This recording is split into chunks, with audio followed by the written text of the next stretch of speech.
Hey there, this is Stanley and Daniel, and we are Stand Productions, and this week we're going to be talking about defining your target customer and their most common problem. Yes, sorry for getting late for those of you who are joining us live, and we had technical difficulties yet again.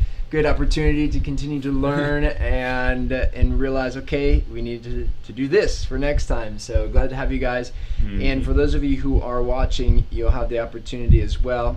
If you are on our page, there is a chat box right next to it, and you will be able to actually type in comments, any questions, and we'll get a chance to be responding to those as well. So glad to have you, and really looking forward to today and what we're going to be teaching you guys. Yes, all right. So let's go back to the beginning of our presentation, and we'll start talking about, in review of last week though, we talked about your defining your USP, which stands for unique selling proposition. Mm-hmm. And what is a unique selling proposition, Daniel? All right, unique selling proposition is something, of course, that is unique to your business. For instance, as I said, one of our clients deals with old classic Chevy parts, and so their unique leverage is that they deal with original parts, not reproduction, though they do that as well, but one of the things that they really harp on is original parts for the 1955 to 1970 Chevys.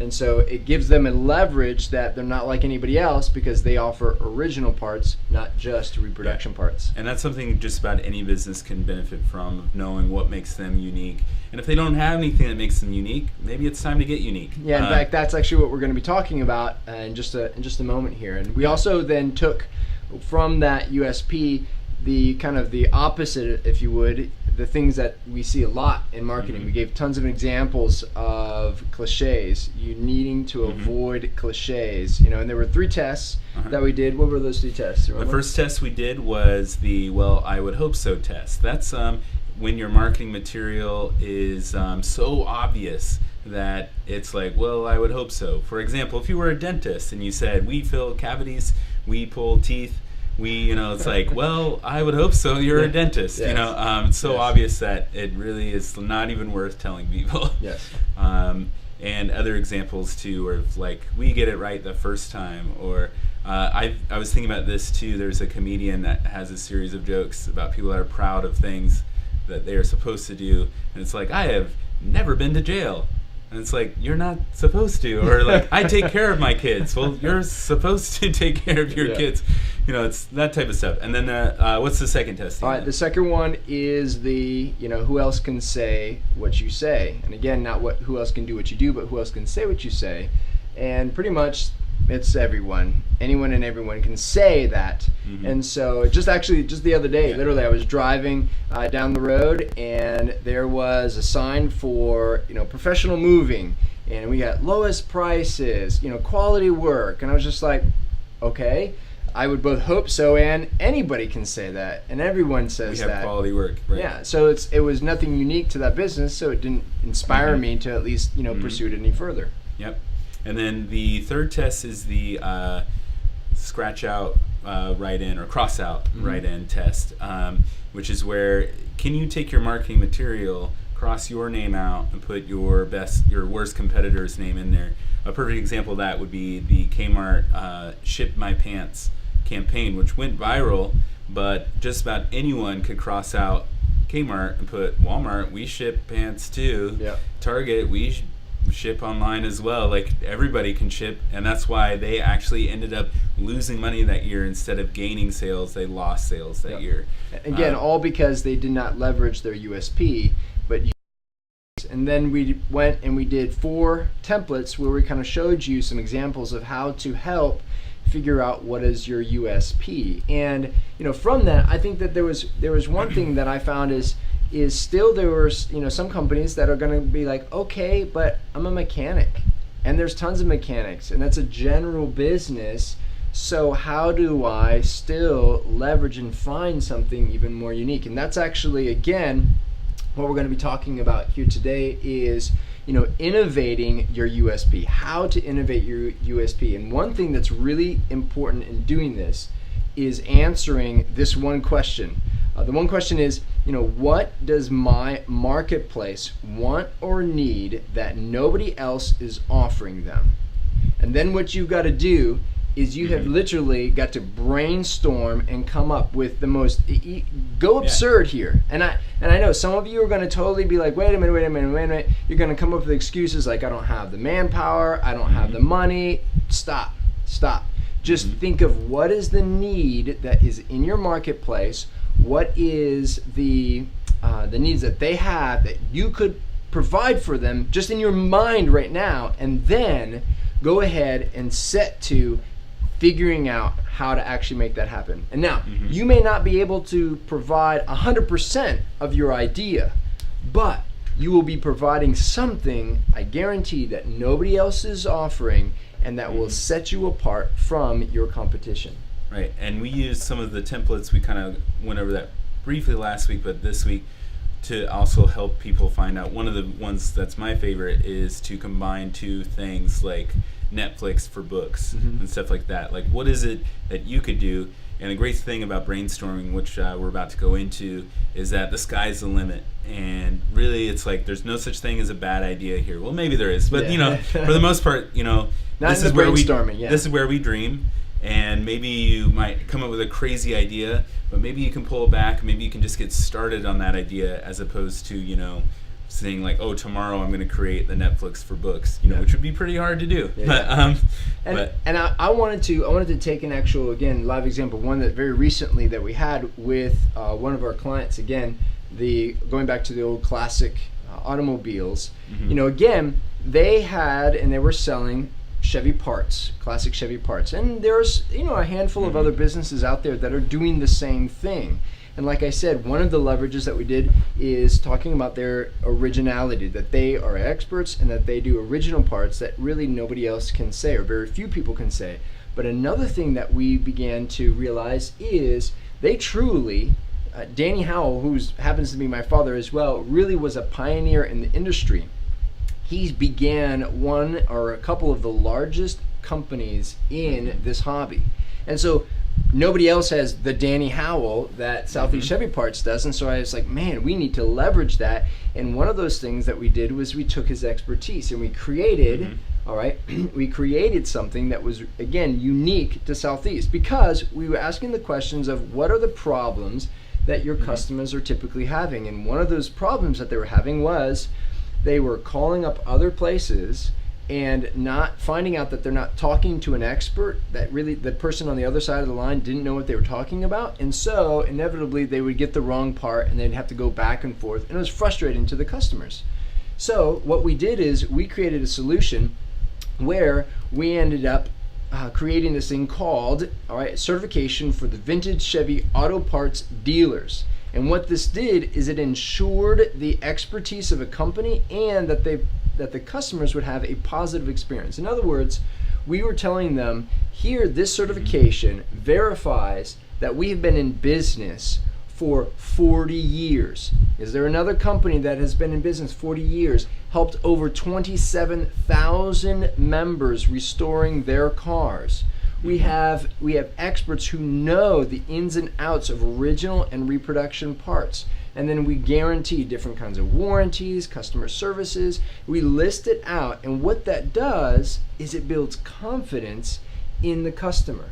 The customer then is able to look at that and say, wow, these people know what they're talking about, and I see that these guys are experts, and therefore I'm going to trust. And here's one thing, I'll close with this. And I think that this is so important in the idea of building confidence and building trust is to remember this, that the amount of money someone is willing to give you is directly proportional to the amount of confidence they have in your ability to provide them with the goods and services they want or need.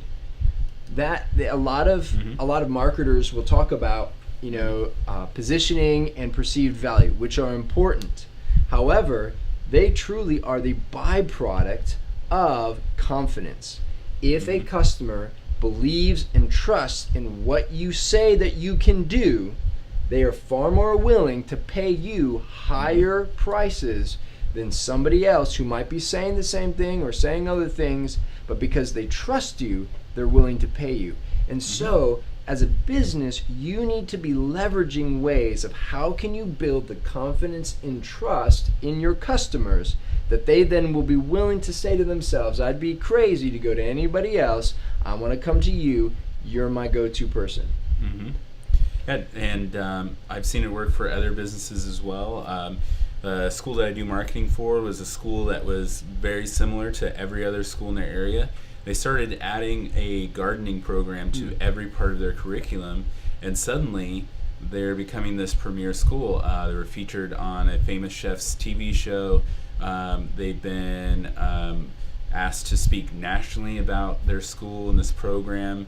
They are in talks with getting Michelle Obama to come to their school, and it's a lot of stuff, all because they took a normal school, added a small garden, took that garden and incorporated it into the whole entire curriculum of the school, into math, into reading, into science, all that stuff, and even art. They were painting watermelons, stuff like that, and they took all that in, and suddenly they had something unique. Now, was that an expensive thing? No. It's just a garden. Gardens are cheap. They had a gardener that was a volunteer, lucky for them. But but overall, it was a small change that has completely moved that school in a whole new direction that's taken them to the stratosphere just by changing a little bit about who they are and what they do. And that's actually what we want to do now, is go in a little bit more depth, is to defining then your target audience and what their most common needs are.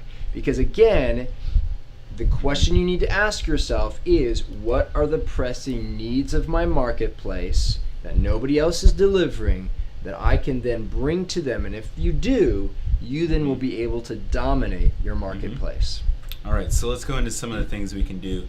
We're going to start out by trying to define or think about who your perfect customer is. Now, if you've been in business for a while, you probably have in your brain the people that have been your best customers already, and that's a great place to start. Yeah. And so some of the things you want to check out would be, what kind of gender. You have mechanics. You might say a man is what you're looking for. Age, 25 to 80. For cars, something like that.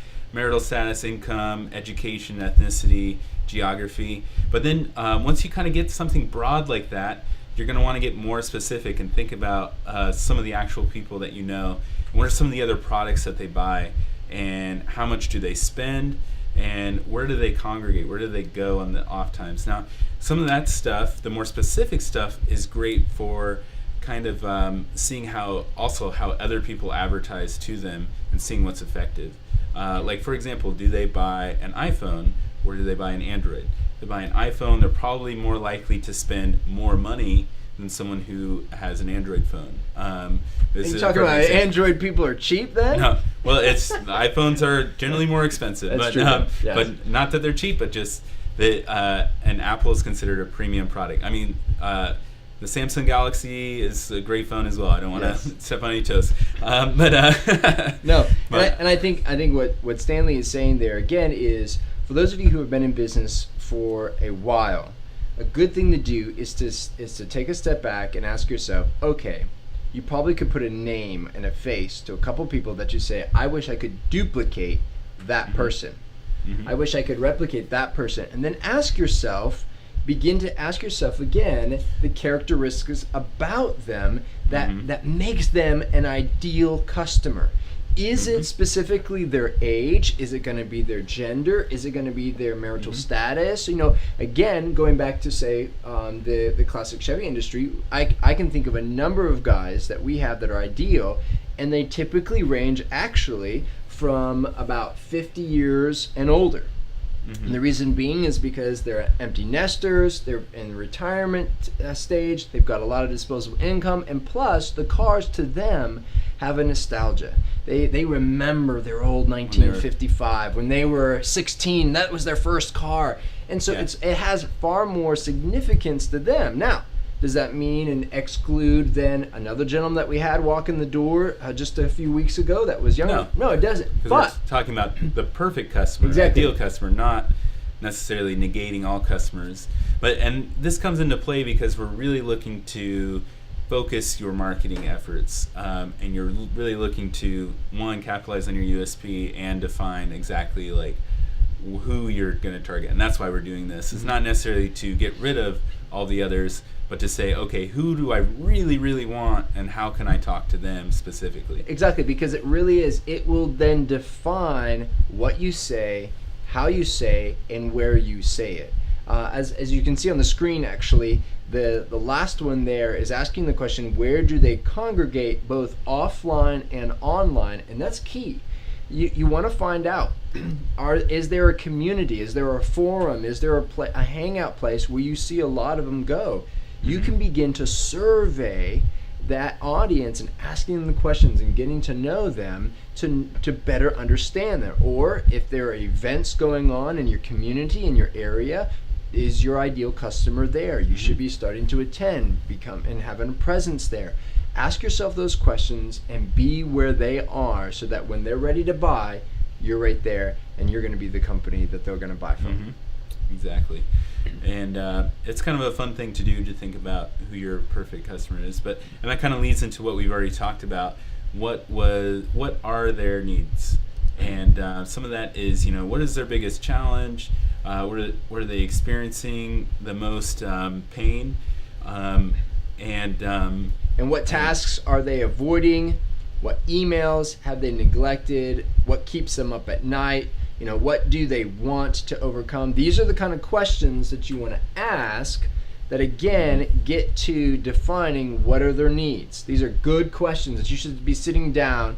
All right, you should be having a pad and paper right now. If you don't, you need to go get a pad of paper. We should have said that at the very beginning or whatever. we actually gave you that additional 15 minutes before we got started so that you could get that pad and paper, because you should be asking yourself these questions right now, all right, and begin to filling them out, all right? We're thinking about you when we're late every time. That's what makes us unique. We're always 15 minutes. No, we're not. No. That is not going to be just kidding. A USB. I'm just kidding. No, but so this is where, sorry if you could go back. Yep. Their needs is really where we are coming up with, okay, what is it that they really want? What is it? How can I communicate directly to them? The person with, an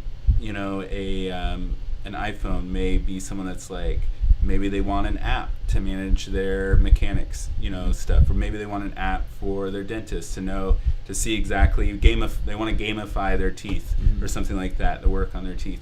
So something like that, maybe what is their actual biggest need, or maybe education or something like that, maybe their biggest need, and that's where you can really start to hit them where it hurts, or right at home for them. Yep. And again, these are good questions that can get your mind stirring, brainstorming, figuring out ways of what are the problems and how to then figure out those needs. All right. So another one it goes right along with strengths. All right. What do they love doing? What do others praise them for, or go to them for advice, or ask them to help them out? In what areas do they lose themselves? They're totally, the time is of no essence. They get totally lost in it. And again, these are the questions you should find out, because you want to then leverage and show how your product or your service provides those things. Those are the things that they love, that they do.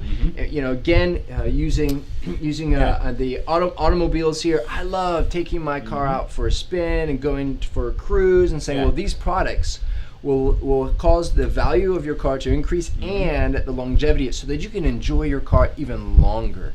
It's like saying, what are they spending money on, and why don't I just make that thing? Or why don't I just start serving them that thing that they're already spending money on? Is essentially what you're wanting to do, is to figure out, okay, how can I incorporate what they already want into what I do? Same thing with goals. Really briefly, what are the key benefits that they seek? What are they really hoping to buy? And what do they want out of life? And what are their priorities? This is all about just best serving your clients. And I know this may not seem like marketing to you, but it's really just good business. And as a marketer, if you're watching this, you should also be thinking about beyond just making your advertisement. and just being like, oh, okay, I'm in this advertisement, see ya. Because you want the experience to feed into the marketing. You want the experience to keep going, and that's why this is so important, even as a marketer. If you're not just if you're a business owner, of course, this is very important. Is figuring out what they actually want from you. Yeah. For the Chevy cars, I want my car to be in perfect condition by the time I'm done, with with refurbished parts or original parts. And so it's like, okay, I should provide that service, and my goal is to make sure it's the best part, and I need an expert to talk to. Oh, we better get experts in here that know what they're talking about. Exactly. In fact, you just touched on a great thing, because even though our company and our business is small, there is a sense that we've been in discussion of saying, okay, one of the things that needs to happen is we need to hire on more experts. We can't just hire anybody off the street. We're going to have to get somebody who knows what they're talking about, because we have now set the bar up here that we then want to bring that level to the company. So we have to go looking for that so that the customers can have a good experience every single time. Okay, so we talked about needs, we talked about the strengths of the customer, what they're good at, and then goals, what they want to get out of life, the big picture. And now we're going to go into kind of the competition here, competition and objections. Why should they buy from you as opposed to the guy down the street? Yep. So what makes your business stand out from your competition, and what do people tell as to why they are buying from you? Yeah, in other words, when a person buys, what do they say? Oh man, I'm so glad I found you because fill in the blank. Yeah. Whatever they say after that sentence. I went everywhere else and nobody knew what they were talking about. Exactly. Now you realize, oh, it's expertise. That's what they were looking for. So when people praise you, what do they say about your company?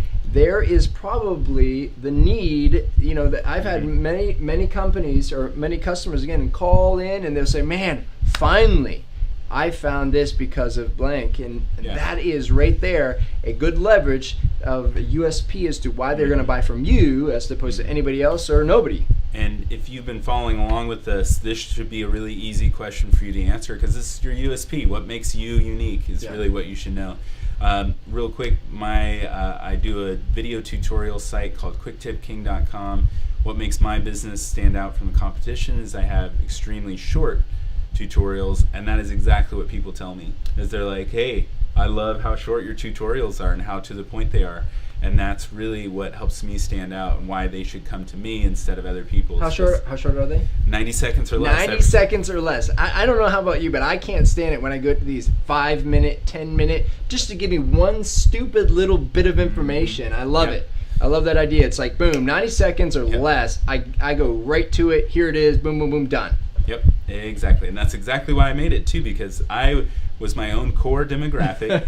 I had a problem. I couldn't stand long tutorials, so I created a solution for it, because there was no other site that collected just short tutorials like that, and that's what I did, and I love it. So I love my own stuff. But, all right, and I think this is our last one here, which is, again, going into what are the objections. In other words, what are the common objections that they would have for not doing business with you? What are the common pitfalls within your industry as well as a whole? Those are, again, you need to know those, because a lot of people will be unwilling to do business with you because perhaps of a past bad experience or perhaps of bad rapport, bad news, or something that they think, oh, all companies like you, okay, for instance, again, used car salesmen, all right, unfortunately have a bad rap. Now, do some of them deserve it? Of course they do. But others who have really strived to provide, quality cars, they have a huge hurdle to kind of get over. So they've got to figure out, okay, if these are the objections, how could I answer those so that literally it leaves my customer with nothing but to say, yes, I want to buy a car from you. Common ones are, oh, it's too expensive, or oh, it's going to take too long to do this, or I'm going to talk to somebody that doesn't know what they're talking about.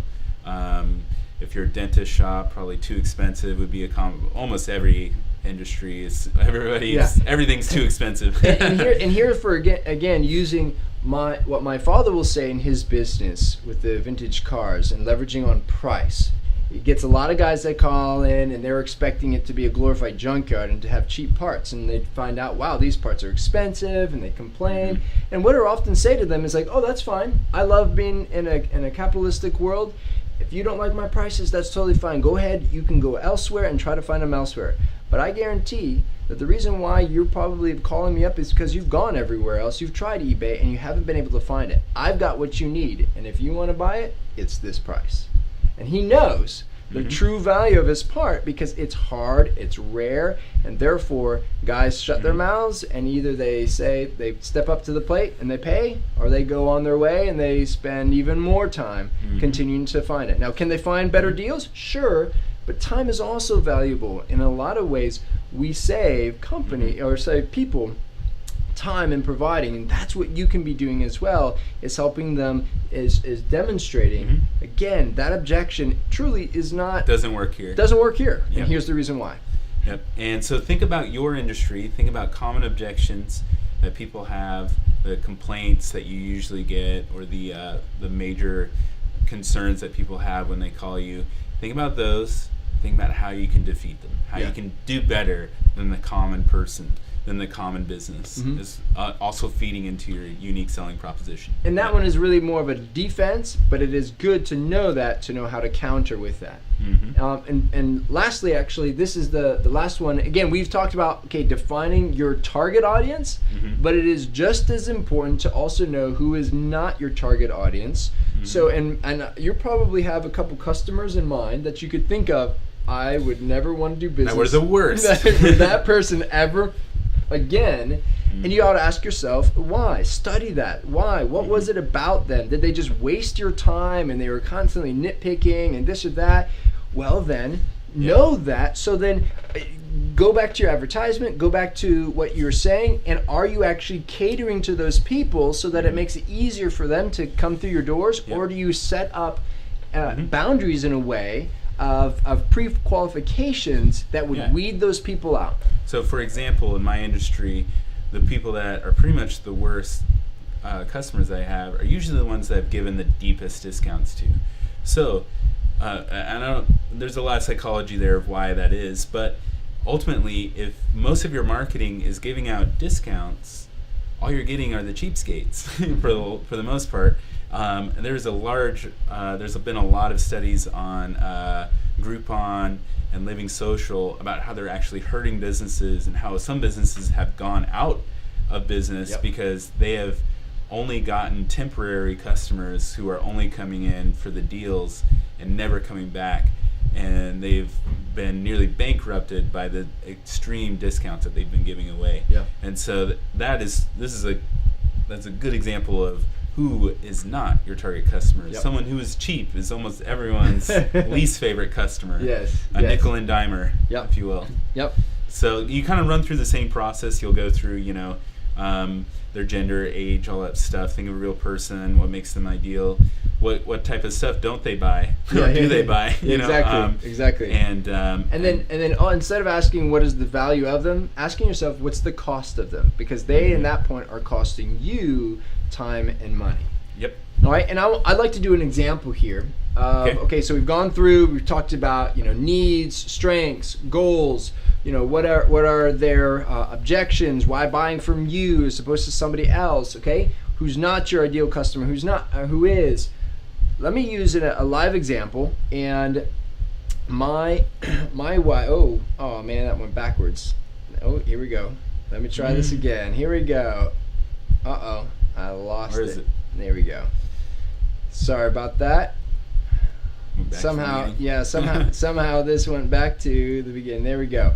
Well, anyways, let me pull this up. Okay, I have my wife does Young Living essential oils, and her target audience of what she tries to market to are mothers or homemakers. Probably, their income might be from 30 to 50,000. Again, it's probably a single income, but it's a mother who's saying, I'd love to be able to work out of the house. What can I do? And so I was talking with her about this and saying, okay, let's go through, the BOC. What are the benefits, objections, and then why you're as opposed to your competition, C. And so again, she was like, okay, a lot of mothers are wanting to have that financial freedom, to be able to provide an income and to be able to provide more for their home, and not just it be from from their husband, to be able to kind of help that. And that's okay. So that's one desire that they have. That's what they're looking to get. That's the benefit then that Young Living provides. The other one is they've got a lot of children. They might be homeschooling. They don't have time. So how can they do work that's, again, in the home, not out of the home, but that'll be able to provide for them? Okay, can Young Living do that? Let's take a look. And then finally was why Young Living essential oils rather than doTERRA, which is one of their main competitions. In fact, doTERRA, the founder of that, actually worked for Young Living for a time. And so there's your competition. So those are the questions that I was asking here. And this is how then we begin to leverage her and what she does. The first one, if you take a look at here up on the screen, all right, the first answer to that financial freedom, there's one client that works with Young Living, all right, that used the techniques that we are using, and in just 1 year went from $2,300 a month to $32,000 a month. So in 1 year. Not even that. Not only that. Here's the crazy thing. She was on bed rest for 3 months. So technically, she was really more like 8 to 9 months. All right. She was working, and she increased her income that much. So what are we doing this marketing? Should we be selling? let's turn this off right now. No. Because let's go sell some essential oils. Because I believe in providing value as well, and in marketing as well. All right, when done right, I think we can as well be providing value to you, and therefore be able to benefit ourselves in that way. Now, so there's the first one. So that blows your mind, and then a lot of objections then would come saying, whoa. What was she, like some stormtrooper and did all that? No. Here's the crazy thing. That same client has 14 children, 14 kids. That's a lot of kids. She works from. That's like 3 times the normal size of the American household. Yeah. And she put all 14 of them to work. No. Right? And here's the crazy thing. What she did was she leveraged. She figured out how to create things duplicatable and simple, and those are her mantras. She was like, it's got to be duplicatable and it's got to be simple, so that it can be passed on so quickly it'll spread like wildfire. And sure enough, it did. A year later, she went up all the way to $32,000 a month. That is killer. Yeah. Now again, so there you have a benefit. There's a financial freedom. Here's how you can get it. Here's a testimony. All right. Here's an objection. Well, what about this? I couldn't do that because I've got this. Well, look at her. She had 14 kids. She homeschooled them, and yet she was able to do this. Do you have an objection now? Do you want to have 14 kids and try to do this? No. And then finally is why Young Living as opposed to, say, doTERRA. And one thing is that Young Living owns their own farms, and therefore they're able to harvest the product themselves, whereas doTERRA does not. They do not own a single farm, and therefore have to purchase from another farm, and therefore they do not have the quality control that Young Living has. So those are the things that we can provide. We now found out, again, her target audience, what the needs are, and how to then address those, addressing the benefits, objections, and the competition. Very good. All right. Cool. So here are some resources that we've included that we use ourselves that help you figure out some of the things that we talked about defining who your customer is. Yeah. In fact, if you've got just a few more minutes, what I'd love to do here is I'm going to pull up my screen. You'll probably either see it on the back or you'll see it here in just a second. Quantcast and Alexa. Some of you might be familiar with this. If you're marketing, you're for sure familiar with this. But if you're, again, a local business owner, you're probably not familiar with some of the tools that are out there. And we want to be able to say, hey, if I want to get a better pulse, on my industry, of understanding the gender, understanding the age group, understanding those things, what tools are out there that I could use? Well, these tools, one of them is called Quantcast. And unfortunately, it's giving me problems right now. But what Quantcast does is it actually surveys websites and surveys the people that are visiting, the traffic that comes to those websites, and it literally breaks down for you in kind of diagram form of saying, here's who's visiting. Exactly. Here you had 3,000 people visiting, and here's their gender, here's their where they live, their ethnicity, their education, do they have children or not, and all of these things are so important of being able to then figure out who is your target audience. And Alexa.com does the same thing. And again, if you've got Google Analytics already connected to your website, you should be able to find out a lot of this information as well. But the benefit, again, of Quantcast and Alexa is they provide your competition's information. You can check out anybody's info. Not just anybody's, not everybody's, but you can check out a lot and get a pulse as to what's going on, with your competition to say, okay, if I want to enter into this market, or if I'm wanting to move over here into this area. Is anybody else doing what I'm doing, and who's going to it? Exactly. And that allows you then again to get a better idea, again, researching and understanding who your ideal customer is. Okay, Daniel, our time is just about up because we're at almost 45 minutes here. Okay. So next time, what are we going to talk about, Daniel?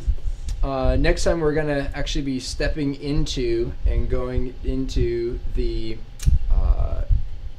once you've got your idea of who your ideal customer is, how then do you begin to engage them? We're going to be talking about engagement with them. Whether some of the hot button issues. Exactly. Yeah. Dealing again with the hot button issues, how to find out what those hot button issues is, finding ways to draw them in, and then be able to enter into a conversation with them, and then take that conversation and take that whole process and automating it.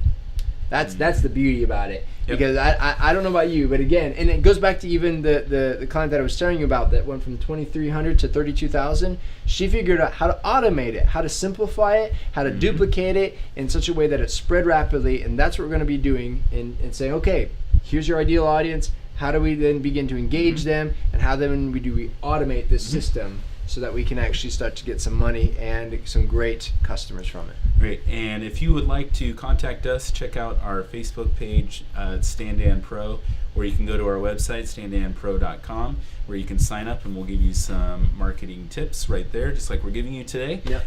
We'll give you a nice little brochure. So until next time, I'm Stan. And I'm Dan. And we are Standan Productions. And the Go2Gurus. Go2Gurus. We'll see you next time. All right. Bye.